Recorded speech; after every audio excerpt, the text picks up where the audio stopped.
Pioneer Postgame, cozy little setting here at Young Harris College, Young Harris Gym. Brian Stayton joined by Pioneer coach J.T. Burton. And first of all, great win, because any road win, I think, is a great win. We learned a lot about our team today as well. Number one, we were really good defensively in that first half.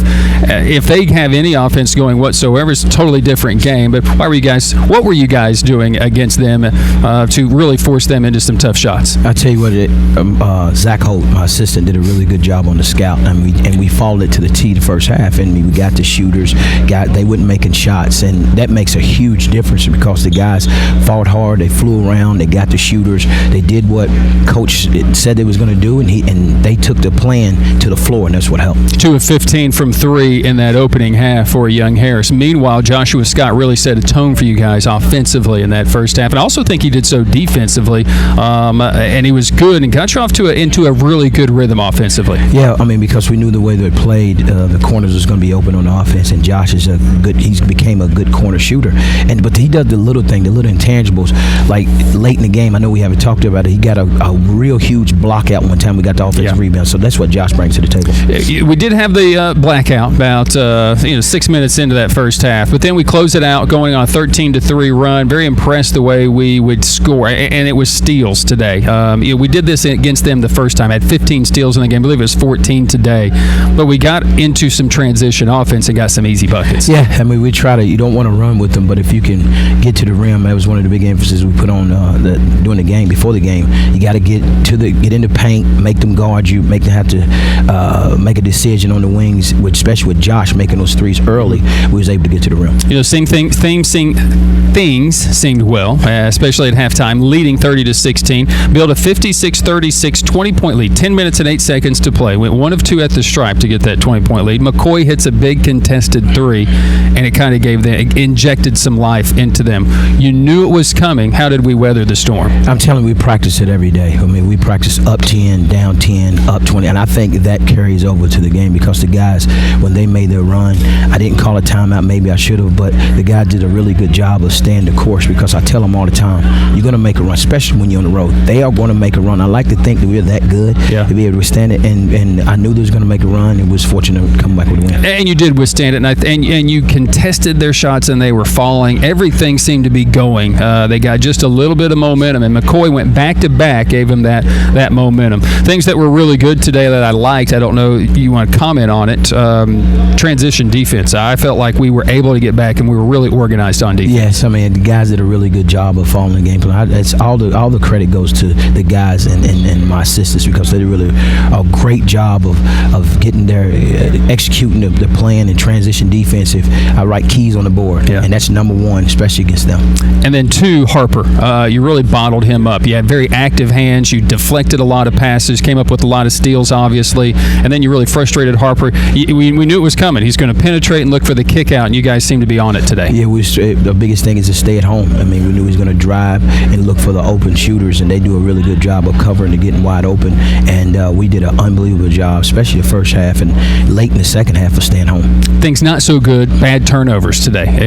When I look at the sheet and I see 21 against us, I just don't see numbers like that. They sped us up, and especially that's how they made their run.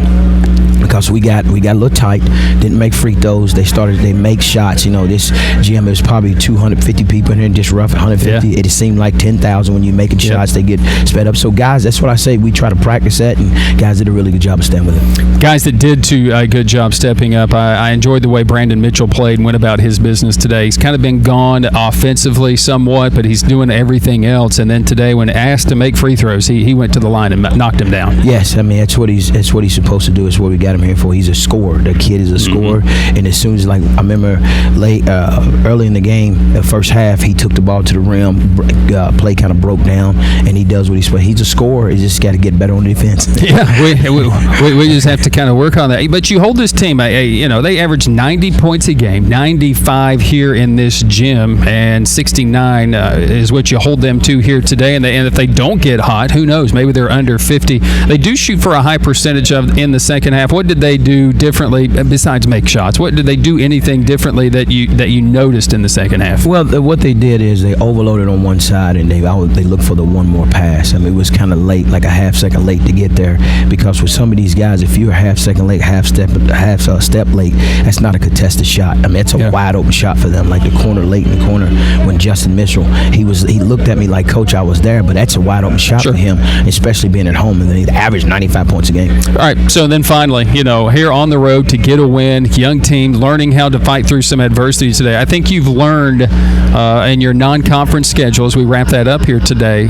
learn just about everything you can about your team because you've seen the kitchen sink against teams you played. Yes, we have. We've seen it all, man.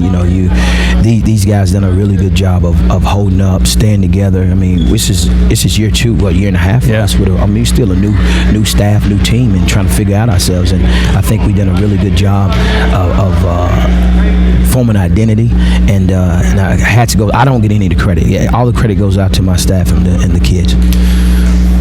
More credit next week. We'll have conference opponents. Virginia Wise, new to the team, new to the conference, and then Queens. So we're going to find out a little bit more about ourselves next week. We most definitely are, and I told them. I mean, today was huge. I went in the locker room. I love winning, especially on the road. It's always good, but you got to take care of these conference games just before you close out Christmas. You got to take care of Wednesday. We'll get back. Told them tomorrow we'll get in there, watch film, get ready for Wise.